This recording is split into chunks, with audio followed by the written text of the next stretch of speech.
Good morning, good afternoon, good evening. Wherever you are in the world, welcome to SHOWstudio for our second broadcast from Italian Fashion Week for Men. And today we're talking about and with Prada. But before we do that, I would like to ask our panelists to introduce themselves to you. We'll begin with you. I'm Imran Amed, founder of the Business of Fashion. I'm Carlo Brandelli, I'm a designer. I'm Alex Fiori, I am the editor of Love magazine. And I'm Francesca Burns, fashion editor of British Vogue. So, thank you all very much indeed. As whilst we're waiting, let's just do a little sort of roundup of what we feel about what Prada has achieved and what she's done for Italian fashion over the years. Would you like to start, Alex? Well, I think the interesting thing with Prada is it sort of sets the precedent for the season. With me, this is sort of where the autumn-winter season is going to start to slot into place. Now, whether that's going to be her starting something new, which she does quite a lot, or whether it's going to be sort of consolidating a trend that we've seen emerging, I think that tends to be, something clicks into place at Prada. It always happens, and that's for men's and women's. But is it actually the trend for that season or the next season when everyone tries to copy her? Well, I think a lot of people try to copy her the same season. After it's clicked, if you're far enough in the future, then you start to scramble, or you start to style your show to resemble what she's pulled together. For me, it's really where it begins. It's one of those shows that matter on an international scale. It's a seminal sort of mood maker, Exactly. if nothing else. Yes. Are you agreeing with this, Fran? Absolutely. It's always the show to see, and even when It's you're not the there. one. I agree entirely with that. But what I'm wondering is, do we really feel that it is that influential? Definitely. I mean, every show you go to, menswear and womenswear, it's kind of, there's always a sense of connection to what Mrs. Prada's saying. It's like people, there's obviously a broader consciousness in fashion in general, but I think people really do look to her and take a lot from her, and kind of there's a dialogue that she kind of begins really within the industry. I think also menswear is a bit of a smaller universe. So the fish is in a smaller pond, if that makes sense. It reverberates through women's wear as well, but in menswear it's even more important because there are fewer designers of the stature of kind of Raf Simons or until recently Nicolas Ghesquière presenting menswear. So I think because that universe is shrunk slightly, then Prada matters more. As an Italian, speaking about an Italian, do you agree with that? I think she was one of the designers that changed the game completely. And for me it happened with Prada Sport in the mid-90s when that came through, and that little ubiquitous red flash. And the creation of Foundation Prada when she started to align herself with art, because that elevated her from just fashion to being part of culture. Yes. I think very few designers have done that over time. I think she's the one that probably defined what that meant.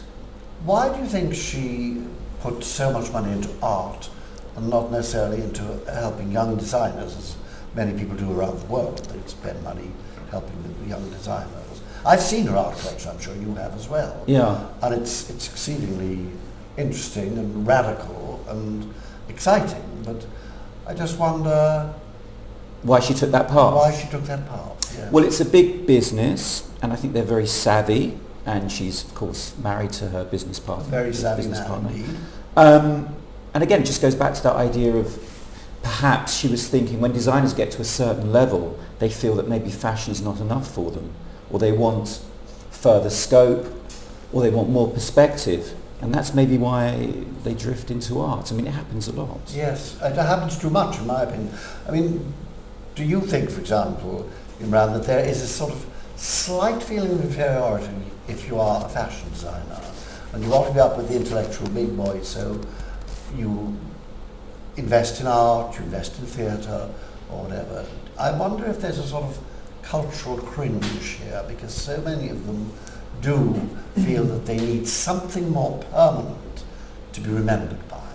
Well, listen, I think over the past 10, 20 years, fashion and luxury, if I could group those two things together, have gone from being a sector that was kind of an isolated kind of area that, fashion is now part of popular culture. And I include, contemporary art and popular culture, because contemporary art has also become much more accessible. And I think the confluence of the worlds of art, fashion, music, design, I think that's a natural thing. I think what you do see with some brands is that there's this kind of almost grasping for the connection with the art world as some form of credibility, following the lead of people like Mrs. Prada. And there's a lack of authenticity there. I think the way I perceive the relationship between this brand and the art world is it feels like a very authentic connection. It doesn't feel like something that's been forced or done for marketing purposes. It's done because I think there's a genuine synergy and interaction between the way this brand exists and the way the art world exists. Well, she did it first. They did it first. Exactly. Which is always yes. helps with Are you credibility. saying that the clothes are in some way more artistic than other people's No, clothes? I just think that if you think about the target audience for Mrs. Prada, some of the people that she might be thinking about, or the people that are the patrons of Prada, I think a lot of them might come from that world. And I don't necessarily think of her as an artistic designer, but I do think there's a natural affinity between the art world and Prada, not just on a creative standpoint, but also on a business standpoint, because a lot of the people who love Prada happen to be in that world. It wasn't just through art though. She used Rem Koolhaas to design Absolutely. that 30,000 square foot space in Yes. 2001, just after September the 11th. And I'm sure he's designed the set, right? He always designs the set. Yes, indeed. So it's across all those cultural frames. It's not just purely art. And it was specifically when they set up the foundation about contemporary art as well, which was way ahead of its time. They were thinking in those terms. This word contemporary, which I think has always described the collection, this modernist contemporary spirit. Yes. Let's not forget where they came from. Again, sorry Colin, I didn't really answer the question about me being Italian and my standpoint, but Prada for me, I remember these signore in Milan wearing these blue nylon quilted bags with these big gold chains. Yes. That's where Prada came from. Yes. So to change the dynamic from that to this essence of modernism, it's quite a feat. Oh, I agree. And what I like about her, particularly, is she makes clothes witty. Yes. I believe that clothes are not meant to be laughed at. The people who wear them and how they wear them might cause a wry smile, but actually it's not the job, the function of clothes to amuse people.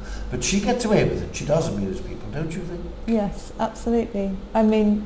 Even if you look at Alex's wonderful shirt that he's wearing Amusing. today, Yes. it's amusing. It's just, it's a fantastic print, and it's always there's a lot of optimism to it. That's a very good word, Fran. Yes. It's uplifting. It's not kind of, like you said, it's not to be laughed at. But I like her sense of humour. It's very dry, but it's there in the clothes, and they should make you feel good. That's what fashion is all about. There is a feeling of eternal youth there, that it's all bubbling up, I don't know how old she is, but she's certainly not youthful, she's not a child. Probably early 60s by now.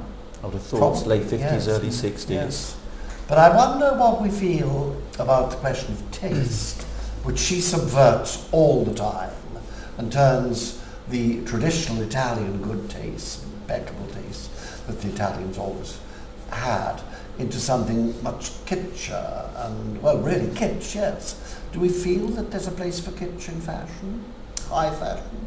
I think it's about that idea of having a set of rules that you can work within or rebel against. I found it very interesting in the 90s when she fought against ideas of perceived good taste, and then there was the bourgeois chic collection where it was very much about taking those old ideas of chic which now looked naff and making them fashionable again. So I guess there's with Prada there are interesting questions that it proposes about style versus fashion, and I always feel that Prada is talking about fashion, which isn't a derogatory thing to say, but it's about this idea of things being right for the moment and shifting around, and our perceptions of what is good and what is bad, and toying with that, and that's how you really push the boundaries, I think, and make people reconsider form and material. So and I guess that's how it can link in with contemporary art, which does a similar sort of thing. If we were talking about Prada collecting art, I mean, Valentino collected art, but just the same as Valentino's art collection and Valentino's clothes are incredibly different to Prada's art collection and Prada's clothes. They're functioning in two completely different ways. Of course, the person who has, I think, the best collection of modern art in Italy is Luigi Maramotti, who owns and runs Max Mara. He has an amazing collection of art. Other people don't do that. I mean, Ralph Lauren doesn't do this, for example. I don't know whether Calvin Klein did or does. Why do you think the Italians feel the need to give them a sort of credibility by saying, yes, we're cultured, we have art, we don't necessarily listen to Verdi because he's a little vulgar and you know. What is it? If you're an Italian, tell us. Well, we've touched on it before. I think we tend to be interested in all aspects of culture. It's not specific to one thing. I mean, you're interested in food, you're interested in fashion, architecture, car design, interiors. It's this culture of caring. But again, we've spoken about it before, Colin, this idea of la bella figura in every element of your life. Yes. But can you explain that to people who might not know la bella what that marvelous figura expression means? Beautiful phrase. Well, I It's can a tell. marvelous Yeah, phrase. I can tell you what the Italians would like it to mean, and I can tell you what it actually does. Perfect. They're two different Perfect. Straight from I the apologise to my family now for the next few comments. The Italians would like it to mean that on the outside there's this seamless perfection to anything that is aesthetic. But in reality, it means as if they probably care too much about the visual as opposed to what it really does mean. So there is a veneer there about everything looking wonderful and beautiful. Then when you scratch away from the surface, you know, what does the substance mean? And I think maybe this is a reflection a little bit. Would you say that's the same Italy. as, in the way, Asian culture, there's this notion of face? I always think about it as putting on my best foot forward and trying to show the best representation, even though what's inside might not. But it's the same in France. I mean, there's the idea of the art of living. If it's, you know, if you eat something, you should eat something beautiful. If you live, you know, you have to eat, you should eat something beautiful. You have to sleep, you should sleep in a beautiful bed. This whole idea that Versailles was born from this need to make everything beautiful and I would grand like to and say imposing. Versailles had no lavatories apart from the kings. They did whatever they had to do in the corner. I knew they had to do it in the corner corners of those marvelous with the rooms. animals who did it in the corners as well. You know?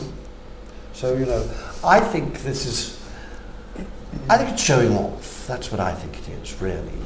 But Bella Figura sounds so much nicer.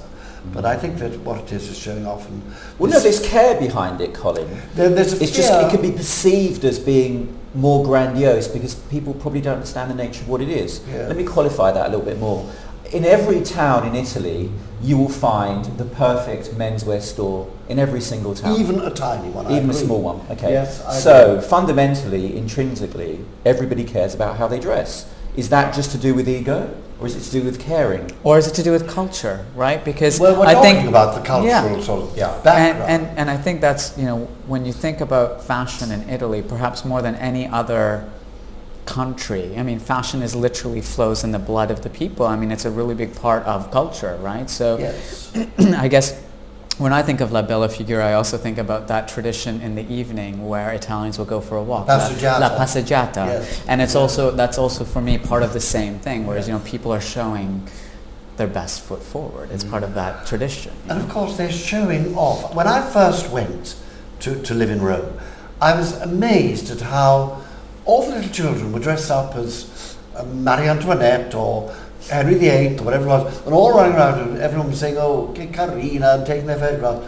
And I remember when I was young, you were told not to show off. Yeah. And As an this- English As an English. And this is why I think Italians have that certain aplomb and confidence to the outside world. because they're encouraged to show off when they're very, very little. But I do think within Italian society, there is a sort of cringe. They're incredibly, Italians that I know and have known, have an incredible sense of place. Yes. They're incredibly polite. You know, it's professore this, dottore this. It's with the dignity, and it's confidence. I'm going to move you away from that word show off. All right. No, confidence is another side of it. And dignity. Well, knowing your place in every way. Yes. That's inbred into how we think and everything we do. And it's particularly important to fashion. I mean, I'll tell you a story about a priest in my mum's village. Very small village, just 3,000 people, south of Italy. And the priest is the best dressed person in the village, away from his vestments that he wears when he's giving his sermon. But away from that, he's the most elegant man. Why? He's the priest. You know, he's celibate. He doesn't have to be a peacock. He doesn't have to show off in that way. It's just this feeling of caring and maybe portraying some kind of formality or moral boundary by always being elegant, perhaps. It makes me think of the story, apocryphal or true, I don't know, that the Pope has his red slippers made by Prada to bring it back to fashion. Well, there's a bespoke shoemaker that has had the license to make the shoes for. So it isn't Prada, it's just an apocryphal. Yeah, well, they may. I don't know for sure. But I know I can't remember the name of the shoemaker now, but the same family's made the same thing. I like same shoes the for idea 200 of years. Richard Prada doing the Pope's little. They might have slippers. sneaked one in. I mean, he paraded around the red Ferrari in 1977. Oh yes, well, popes are quite extraordinary people. But let's go back. Let's get Back to Prada. to fashion. Because I think Prada and Dolce & Gabbana, they have really kicked Italian culture up the bottom. You know, they have not subscribed to the idea of knowing your betters, knowing your place and everything. I mean, the thing about Miuccia is she is an absolute, total iconoclast. She breaks the mould virtually every season. Well, the interesting thing with Prada and Dolce & Gabbana is they both deal with bad taste. Yes, That's what I was going to say. Yeah. Yes, it's about bad And Dolce & Gabbana are very knowing, I think, in their use of bad taste. Some collections more than others, but certainly at the sort of the mid-90s and then sort of at the turn of the century when they were revisiting the stuff they'd done at the end of the 80s and really doing kind of things that were very... I think maybe it's that presence and absence of overt sexuality, because Prada is very rarely overtly sexual unless it's about sex. Yes. You know, Prada's done sex collections. And of course, the person who did this first, I guess, was Gianni Versace, with his incredible sexy clothes. You know, they were absolutely amazing for men and for women. And I think he opened the gates for what's come since, which is really the Italian miracle. But I guess it's interesting to talk about Versace and Dolce & Gabbana because they're both from the south of Italy, which of course has a very different culture to the north of Italy and a very different approach to the body and sexuality and to dressing and to the display of wealth. Would you say that's true, Carlo? Or am I being very presumptive about Italian culture? No, it is. I mean, I wanted to bring religion in here as well because every Italian designer, their mind would have been informed by some sort of religious upbringing. Oh, absolutely. And if you use the word sex or use the word religion, I'm not going to expand on that too much. But they will have a perspective on how that has affected their design or how they are. But yeah, absolutely. But the North are more reserved in the way that they talk about these subjects, and maybe the South is a little bit more open. But again, I think within the confines of fashion or creativity, you're talking about the same thing, because whether it is religion or sex or something else, it's about power and this energy, and that's how the designer portrays their vision.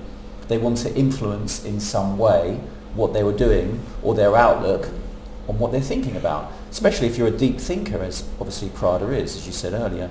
There's an undercurrent, very subtle dialogue that always goes on underneath her collection. You linked it to being whimsical or humour earlier, which I think is absolutely right. But perhaps she's more reserved and the others are a little bit more overt about it. Fran, how well do you know Italy as a country? Pretty well. I've been there many times, enjoyed the food. And do you feel that she's totally an Italian designer? I mean, is it possible to say, you know, that she couldn't have been produced by any other country, or do you think she is bigger than the country in that sense?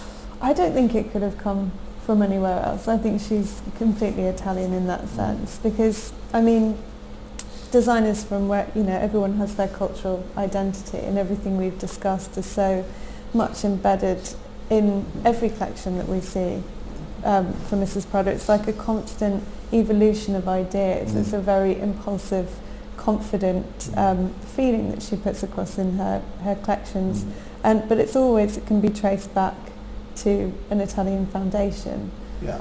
So yes, I do think. Do we always like what she does? Always. Do we really? And even if I don't think I like it when I see it, I know that I will like it eventually. Yeah. Why is that though, Fran? Because she's just right. Because she's just Is always it linked to right. quality as well? Because you understand that behind the visual there is incredible detail and the quality. She's very experimental with fabric. I mean, I remember seeing the archives. The fabric research and development that goes into the collections is second to none. Well, I think the quality obviously has a lot to do with it, but more, I mean, fashion for me is a very emotional process, and you sit through these shows and you're kind of immersed in the music and the vision and the woman that, or the man that she's putting out there. But there's something that kind of it hits you kind of, you know, instinctively in many ways, and if you kind of sit there squirming going, oh gosh, I'm not sure, but usually by the end of the show you're completely sold on it. But sometimes it does take a little bit longer, but I think she's always right. And she's always... I actually agree with you. Often I'm 3/4 of the way through a show, I'm irritated. But then when you go back and look at it, you think, you really got to go behind the scenes and look, you have a second seeing, you know, what's it called? A re-see, because then you do get the whole general feeling of it. And I think a great thing is that she sort of captures not necessarily the zeitgeist of the moment, but the zeitgeist of coming. I think that's exactly right. We talked about her as being kind of the one who sets the precedent and the one who kind of everyone looks to, and I think that's true. The other thing that I find really incredible about, there's always such a strong, I call it a seasonal signature. There's something about each collection that's, you know, very, very focused, and every season it's different, right? But somehow from a business standpoint, if I was going to put that BOF hat on for a moment, I think they're able to take those very, very creative ideas and distill them down into something that people want to buy, right? Yeah. So not only is it really strong creative ideas that you might resist at first, or they might be shocking at first, or you might not like them at first, but not only do you grow over time, do you grow to like them, you grow to actually want what they create from them, and that's the foundation of this business. I mean, the results, it's worth saying that the results that Prada's been showing over the past few quarters have been far, far exceeding most of the other major luxury players that have seen kind of a plateau in their sales. So they're doing an incredible job at kind of taking those creative ideas and commercializing them. She's always been consistent for a long time. I think that's why you respect her. You know what you're going to get. But again, going back to when I first started to notice Prada menswear. When did we say the first collection was? 93, 94? Well, that was women. I think Prada men's was a bit later because it was Neil Barrett that actually started it. So it was Prada Sport when they came onto the scene, and shoe technology, rubber sole with leather, a lot more comfort, bit of nylon into the jacket so you could move in them. And that was an English stylist, David Bradshaw, worked with Prada Sport 95, 96, 97. That's a name I haven't heard. Yeah, I'm pretty sure. And that was, again, that they took the ball by the horns. It was David Bradshaw with Prada Sport. And there are only two people that at that time, and the other one is a surprise name, that realised that sport was going to be influential in men's fashion. And that was Prada Sport, and the other one was Ralph with Polo Sport. Yes. And those were the only two at that time that realised that the crossover was going to be important. It's easy now to say 2013 we're in now, aren't we? But everything is so eclectic, and people wear trainers with tailoring, and it's also mixed. Whereas in those days, the designer looks and designers, they were absolutely very strict in the way those looks were put together. So when Prada Sport came along, especially for menswear, men started to think, oh wow, sport, multifunction, utility. I get it. It kind of works. So You know what's interesting now is that actually that distinction of Prada sport no longer exists and Polo sport no longer exists, because I think that the brands don't. It's just this sport is part of fashion now. I mean, and you see it everywhere. So before it never used to be. Yeah, exactly. Which is kind of interesting. It's like it's been 20 years since this happened. It's such a fundamental part of the way we see it, particularly men's fashion, that it's it doesn't even need to have a distinction anymore. No, but for Prada to see that first, pretty amazing. and go with it. Yes, you've got to sure. give her Yeah. credit. We're talking about a visionary, really, aren't we? Yeah, you are. That However far it came ahead. about. That far ahead. Yeah, no, Yes, completely. I As think I that's said. true. And the other one if you talk about Oh, Ralph hang on, Lauren, it started. I thought we we are. were going to start. we didn't get a cue. We didn't get a cue, no. I find this set fascinating. There's a lot going on this set. Yeah, boost the sound up, guys. Yeah, see the music. It looks a bit like a Mad Men set. Not too loud, or else we won't hear what they're saying. It looks a little like what? Mad Men, that television show from Yes, the 60s. yes. Let's see. It's kind of quite jazzy, restrained, isn't it? Different Yeah, hair show. to the hair we've seen. We were saying this morning there's a lot of slicked down hair. But she's not doing that. And it's quite loose. It seems like the styling's sort of deliberately off kilter, Down, down, down. With the Easy, shirts. easy. untucked, Down, and the collar's slightly. Sorry, Fran. No, it's okay. We can't hear what you're saying because the music's far too loud.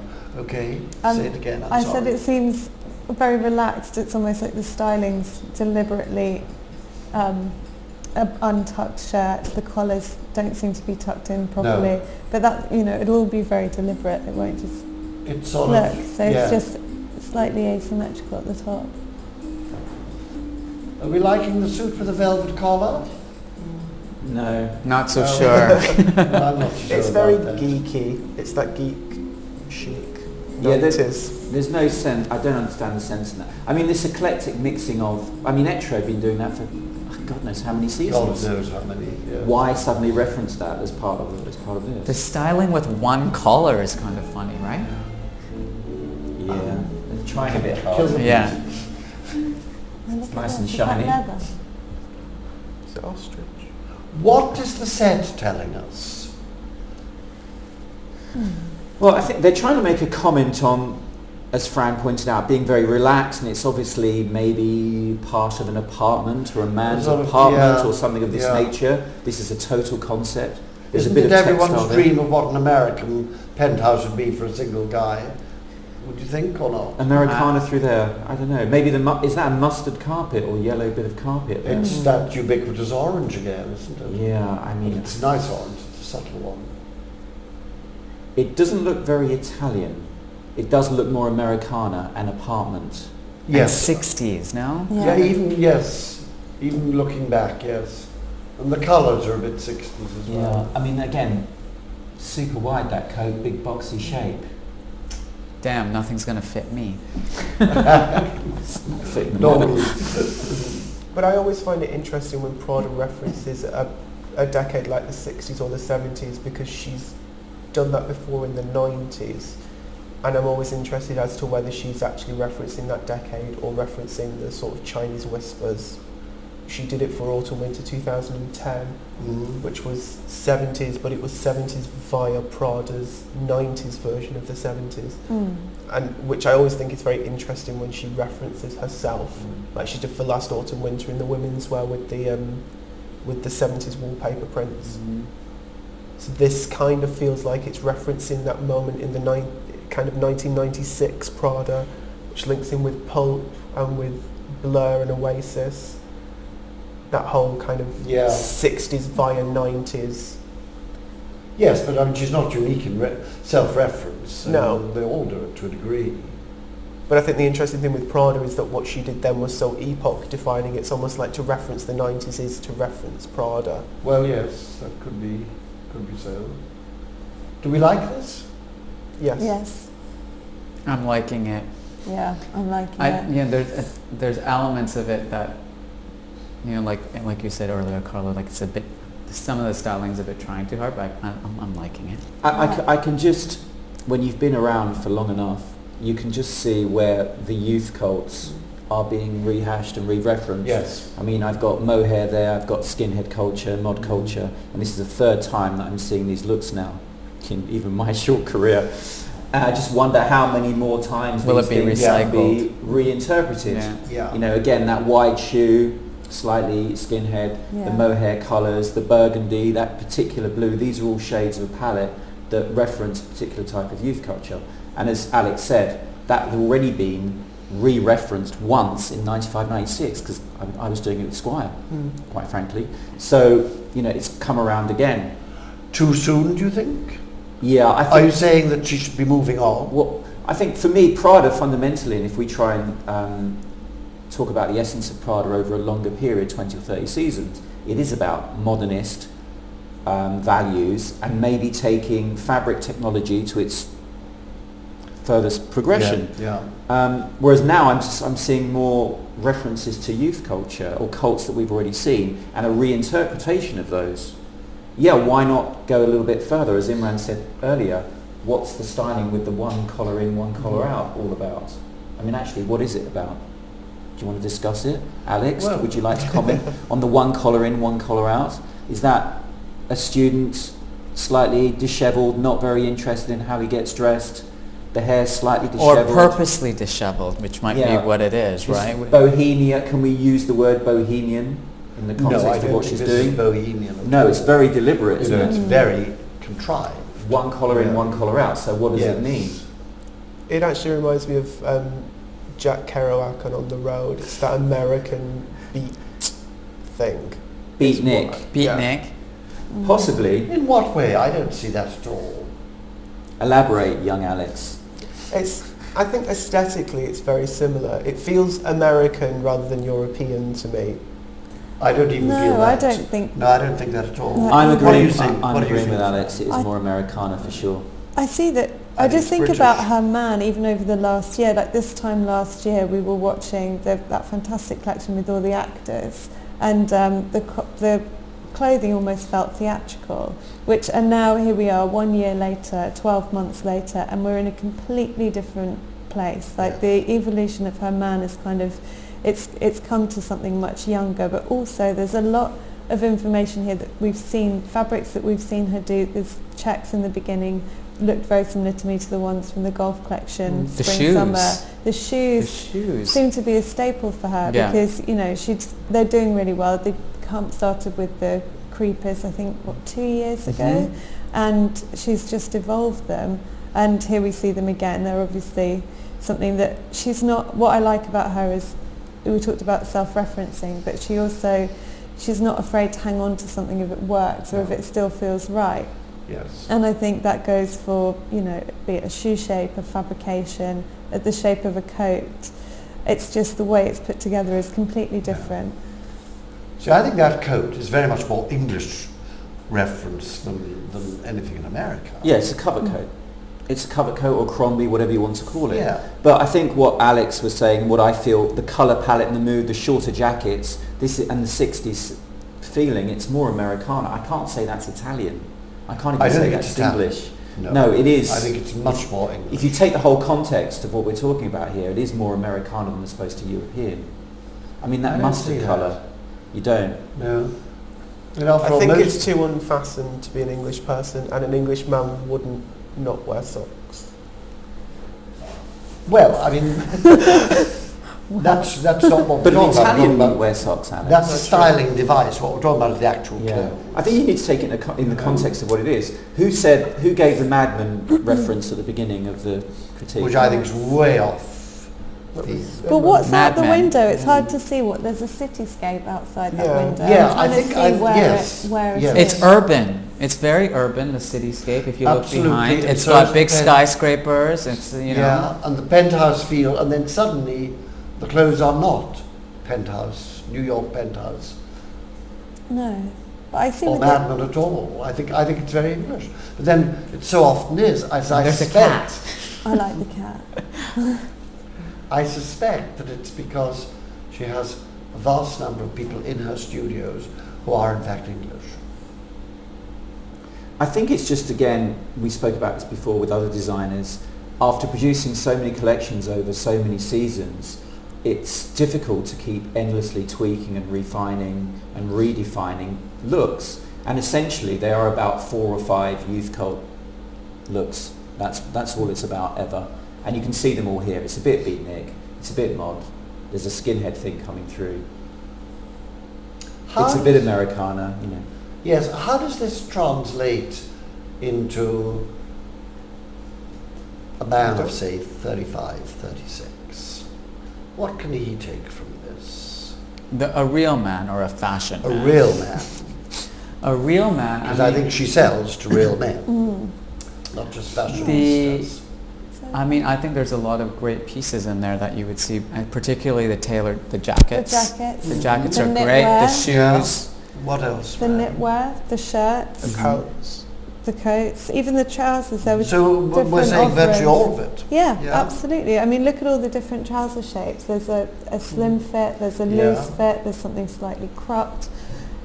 It's very commercial. It's also only a fragment of a much larger collection, which always bears to be said, which is the fact that this is just, you know, you go to the receipt and even what you're seeing as press samples, what you've seen on the catwalk is probably half of it. You're right. In fact, less than half. And I was going to say, it's amazing how much she does every season. I agree with that. And then on top of that, of course, there's all of the items that are carried over from season to season, which is fundamentally what drives the business, right? And the menswear pre-collection, which you don't often get to see. What are the couple of key words that are coming through from here? I mean, what is the theme? What is she fundamentally saying? Well, it's interesting to say youth because there are she's casting older models purposefully. She's specifically saying this isn't all about kids. No.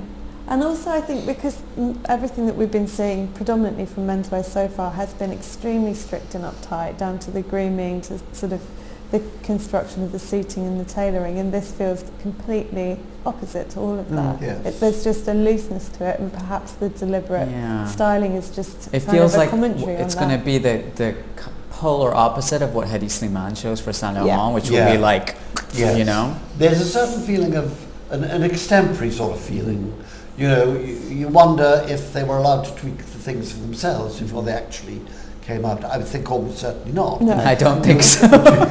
Olivia Rizzo backstage. You don't get that feeling, you know? It doesn't feel very fashion. It doesn't feel like it's been worked into fashion in that conscious way of anti-fashion is what it feels like to Alex, me. that's a very good point. I'm sure that if you showed this to people who are not ostensibly interested in fashion, they wouldn't necessarily straight away think it was a fashion show. They think it was a group of guys being auditioned for a film. Or another way to say it is, if you showed this collection to like non-fashion men, they might actually get it and like it. Whereas opposed to a lot of fashion, particularly what we saw here in London during the collections, I mean, it's fashion that most guys would look at and say, well, not for me. Not for me. But even for Prada menswear last season, I think those looks were so strict and so, you know, the colour blocking, it was such a look. And also the thing that you referenced, Fran, last autumn winter was so, I know quite a few people and I loved that show, and obviously I bought from that show.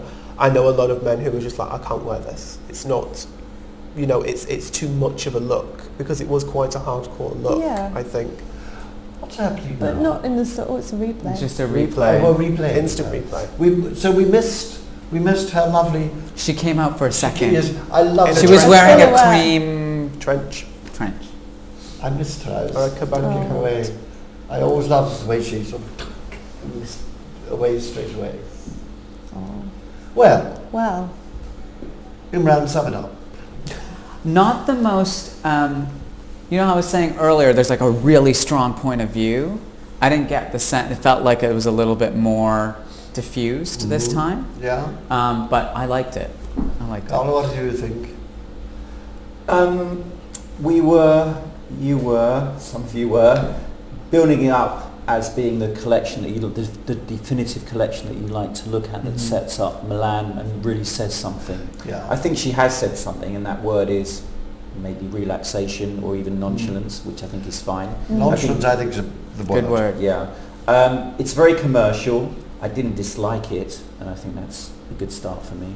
No, it is very commercial, but that's not a bad word. I mean, you know. No, it's fine. I mean, I have a long view about Prada and perspective, and especially being Italian, and I associate, you know, a slim-fitting suit, navy, modernist values with what she's done for a long time.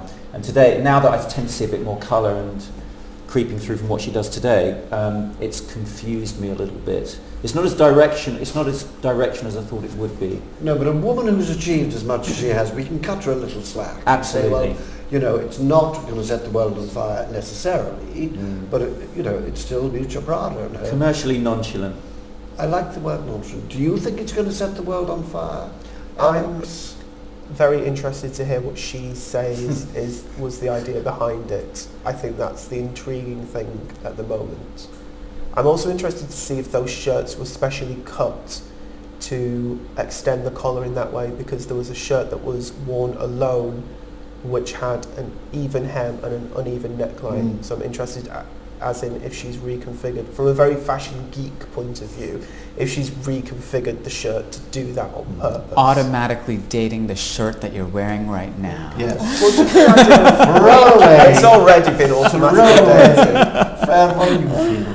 I think that she's saying something. I think it's a definitely a time where menswear is kind of rising in the sort of public awareness, and people are talking about it. People are making bold statements, especially in London, which has even got its own space now. And I think she's staged a show in what we kind of perceive to be an ideal bachelor pad.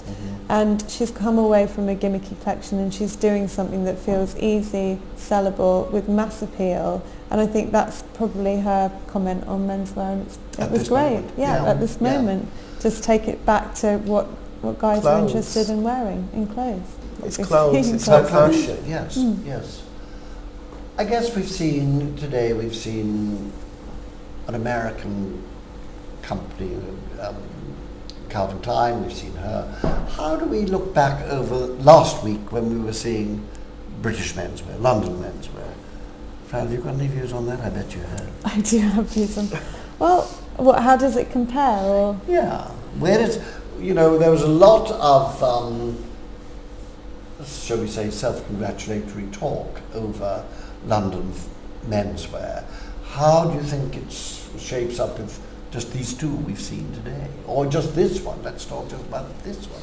It's possibly unfair to compare young designers, as most of the London ones are, with someone who is the past mistress of design. But say, I know there's something interesting going on in your head. I just know it is. I think it's important that that what we see in London is seen, and I think it's important that menswear designers have the freedom to say what they say here, and they're not thinking on the scale that Mrs. Prada is thinking. They're not designing for an international market or a big business. They're literally expressing a mood, a thought, a feeling, and it's very experimental and it's very bold. I think there is a place for it. How it's a different place to what we've seen today, but I think it's still as important and as valid. What about you? I agree with Fran. I think there's room for both. I would say what I'd like to see more of in London is I think we have this, and this is probably also, this was true for women's wear in London 5 or 6 years ago. There was a lot of creativity, but it was very hard for me to see how people were actually going to build anything of importance in terms of a business out of it. And I think, at the end of the day, fashion is a business. And I think fashion is also a creative domain. So, one needs very strong creative ideas, but one also needs a way to turn those creative ideas into something that works in a retail. And unfortunately, I missed most of the London collections. What I saw were some really, really bold, expressive, audacious ideas. I think in order to sustain London Collections men over the foreseeable future, we're also going to have to see something that will sell. I think that must be the understatement of the year. What do you think? Yeah, well, I mean, it speaks volumes to say that it's taken such a long time for London to try and get their act together to have a men's schedule over here. And what is it saying when it's speaking volumes? Well, that they haven't done it before. I mean, the only other attempt I can remember was, again, I'm really going far back, it was something called the men's Fifth Circle. Do you remember that, Colin? No. It was a No, I group of don't. men's designers. I think Paul Smith was part of it. Nick Right. Coleman, John Richmond, Joe Casely Hayford, Duffer St George were the 5 or 6 that I remember. And they tried to put on this mini event showcasing London menswear. remember Well, that at it's all. just a testament to how far it got, and maybe it says a lot about how business is conducted in England about menswear designers. But I'm just trying to remember the year. It was probably late 80s or early 90s, and they tried to get menswear onto the schedule, and it wasn't backed, and the retailers didn't back it, the government didn't back it, nobody backed it, but they had some heavy names.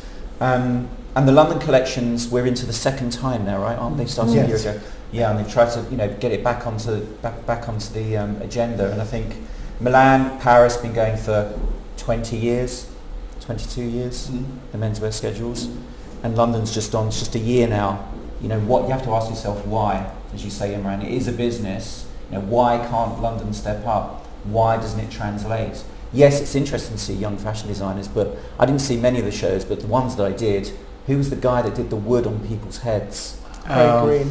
Let's not talk about that. It was Okay. ludicrous. Well, I think if the rest of the world is seeing that, and we're talking about London being extremely creative, and I do live and work here, so I see myself as part of that community. If you're seeing statements like this, and you're maybe disregarding the business side, or let's call it the serious side, and again we make the distinction between what is fashion and what is style, and I would use the word style again a lot more with Prada as I wouldn't with others, because it's just a little bit more grown up compared to the other designers that I'd seen.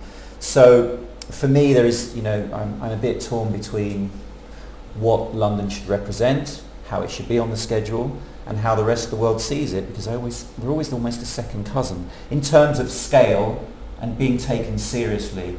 And now I know there's a lot of English designers in a lot of the houses all over Europe. It forms part of the major talent. But why haven't the big English brands broken through, apart from... There's a lot. Well, you tell There's us. a I lot mean, of. it must be to do with money. Well, I Is don't it? think it's necessarily money. I think the No? biggest challenge of all is manufacturing, and I think Yeah. this lack of local resources what Italy and France have in terms of local manufacturing, that relationship, that communication that has to happen between a studio and where things are produced. Yeah. It's so much easier if they're in your backyard, and I think so many designers here struggle with the fact that there is no good quality manufacturing here. It's very hard to manage. Not anymore. No. Yeah, They there used used to to be. be. And There And used it's to be. incredibly expensive as well. Yes. That to me is the biggest challenge. I think Yeah. the second challenge is also, and maybe this is less true in womenswear. I think in womenswear we've seen London actually reach a new level of maturity in terms of, when you see that the top designers in London, they're not only creative, they're also starting to build businesses, which I think is promising, right? Yeah. I think menswear, as I said earlier, I think what we're seeing is kind of where womenswear was 5 or 6 years ago, with these like bold, audacious ideas, which tend to get these kind of crazy headlines in the press around the world, like look at this crazy stuff that's coming out of London, and no one's actually seeing it as a business. And hopefully what we'll see with the menswear is that maturing over time, where you can have very strong creative ideas, but you can also have something that's commercial, and I think that's absolutely critical. Otherwise there's no point. It's just throwing confetti in the air and saying we're great, and then the confetti falls and there's nothing left. But England has always had these substantial companies with weight, and if I link it back to what we've just seen with Prada took a stake in Church Shoes 10, 12 years ago, one of the bastions of English manufacturing, especially in Northampton. So the Italians realise that there is this heritage here and this quality, and especially with a lot of the fabric mills. If I talk as a fashion designer now, which I haven't talked this way for a while, a lot of the Italian companies will go and use English mills, traditional English mills, Well, and straight develop up their own. Scotland. Yeah, Chanel. Yeah, but do Chanel, that. absolutely. Well, Yeah, and I think actually Chanel have just bought a knitwear company as well. They have. Is that right? Yes, Johnson's. In Okay. Scotland, right? Yeah. Scotland. Yeah. Yes. So why is it always that it is the Europeans that understand what English heritage is really worth? Why don't we? Well, there's an old English saying, which is no man is a hero in his own country. Okay. And that's it, I think. You haven't said anything for some time. I mean, I think there's an enormous cultural difference between England and France and Italy. I think to make bold, sweeping statements, there's a difference between a Protestant and slightly puritanical attitude to fashion that I think is still prevalent here. The fact you still have the Daily Mail taking the piss out of British fashion, which you don't get. I mean, you do get it, but not to such a degree in France and in Italy. I think there's much more pride in fashion there from the general public than there is in England. Here, people don't ask, you know, people wouldn't buy an expensive coat, they tend to go and look for something cheaper. And I think that, I would be interested to see how much of British fashion is supported by other countries and by consumers in other countries, because I think culturally there isn't that sort of pride that you were talking about, Carlo, in appearance and in dressing up. There is, I mean, it's difficult for us to talk about it because we're obviously interested and passionate about fashion, and it's a difficult thing to say, but I think there are a lot of people here that don't really care. And I think there's a massive cultural difference. And also it's quite a conservative, the people that do have the money to spend, as we said earlier today, are far more likely to spend it on, particularly menswear, on conservative clothes rather than cutting edge young menswear. Well, really, if you think about it, I mean, Milan, Florence, Rome, they all had very strong tailors in the past, but they haven't kept that strength in the way that Savile Row has. It's the only disguisery of tailors left in the world, which is what the collective noun for a group of tailors is, a disguisery, which Richie told me. He used to work with you. Disguisery. A disguisery of tailors, and this is the only place that has it, which is wonderful. But it's well, again, I it's disagree with traditional. that, but because there are pockets in Naples Yes, and of course Rome there as are. well, where Of there are course. many tailors. I mean, a lot of English companies use tailors in Italy. I mean, I know that for a fact. It's my background, but they keep it quiet. I think what is Well, they don't always. I mean, Ralph Lauren, when he first had his purple label, it proudly said, first of all, it said made in England. Then he couldn't afford it anymore, it was really too expensive, and it became made in Italy. So they don't necessarily always want to disguise no, I mean, the craft it. side, because I think countries are very proud of, well, if you take the big French brands, the obvious ones are Chanel and Hermes, everything is made in France, it has always been made in France. Yeah. Whereas Gucci, especially in Tom Ford's tenure, was happy to put anything on the brand. I mean, I remember buying something made of ceramic, which was made in Mexico, for example, and it was happily stamped Gucci, made in Mexico. Underneath something ceramic. It's not even clothing, it was a vase.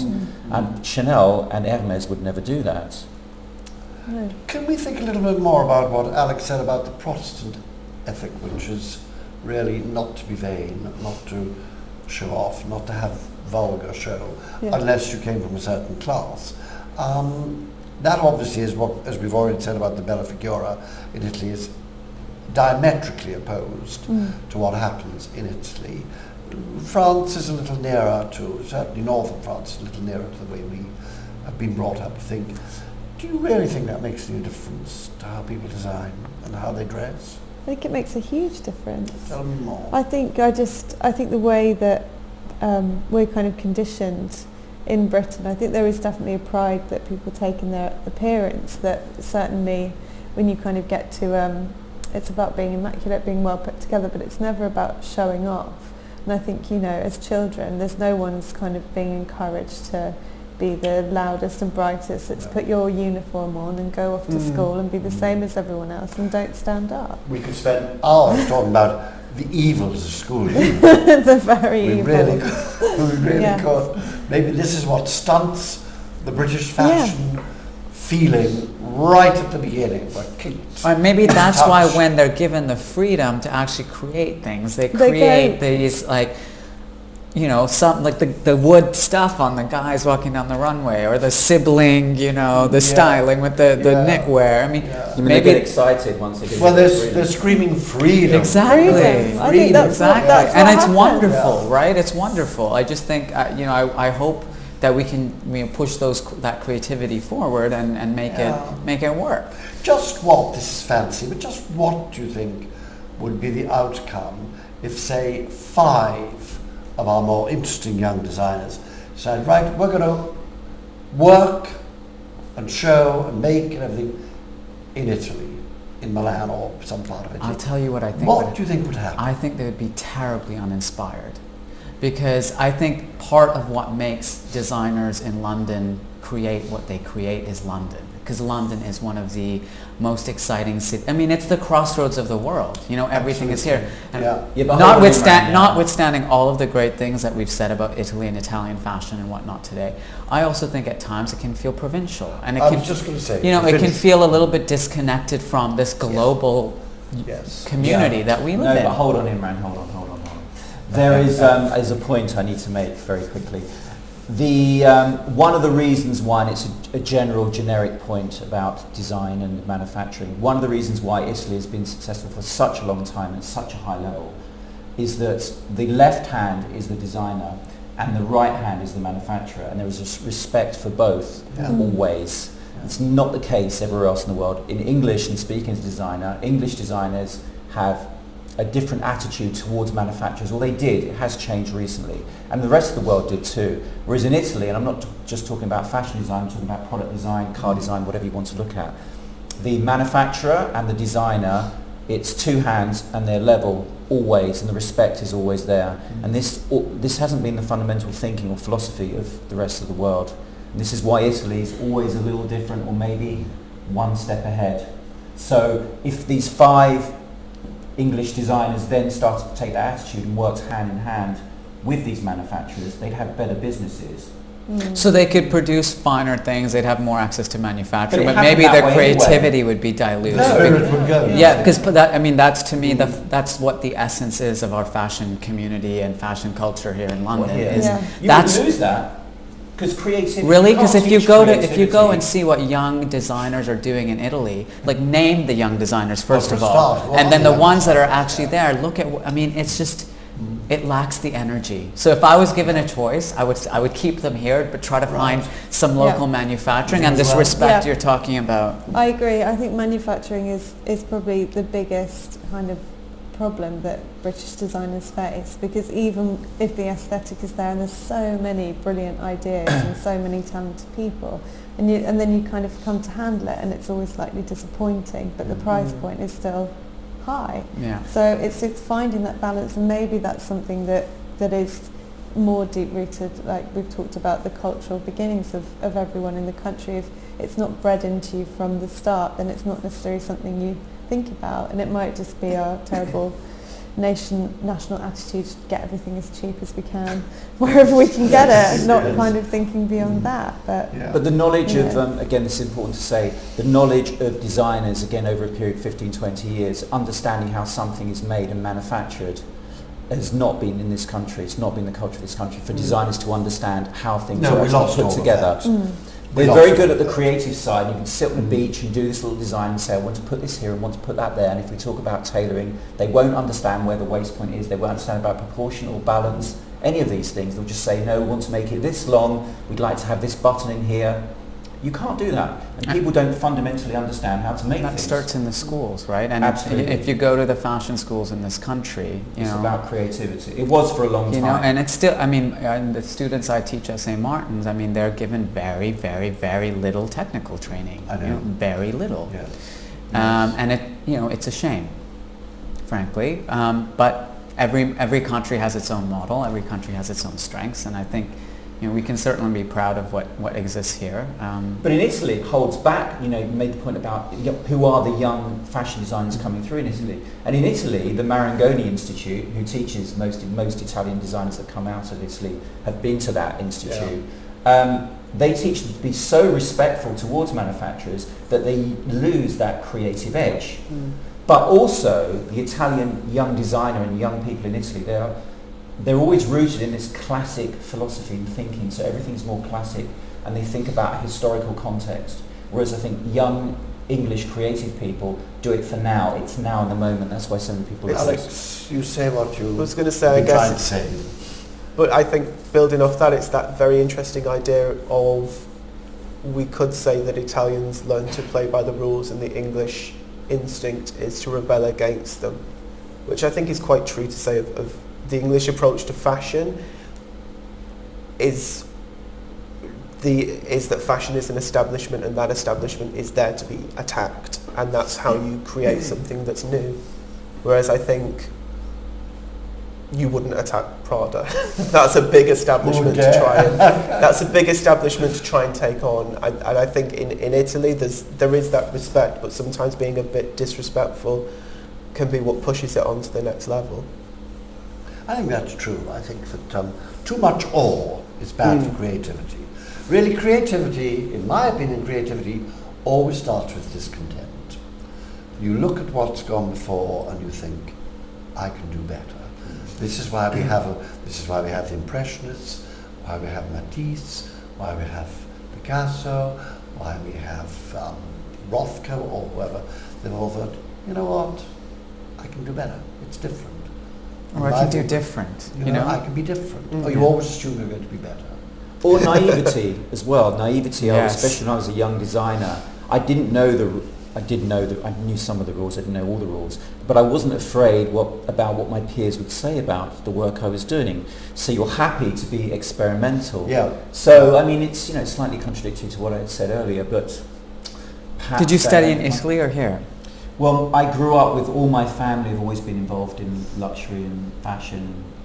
Do they manufacture or do they design? Well, they did both. Or sell? Yeah. No, they did both. It was always, my aunts were shirt makers and trouser makers and tailors, and my uncle was a leather manufacturer. That's amazing. Yeah, so I'd sit there, you'd be surrounded by these artisans and creative people all the time. So clever fingers. Amazing. but then again, you have a perspective about what it means to be respectful towards craftsmen, but you don't have this liberal feeling of being able to experiment and just do actually whatever you want. Did you find that when you came here?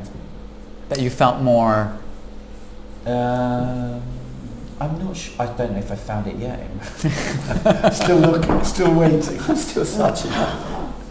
On that note, I think it's probably time that I said thank you very much indeed, all four of you.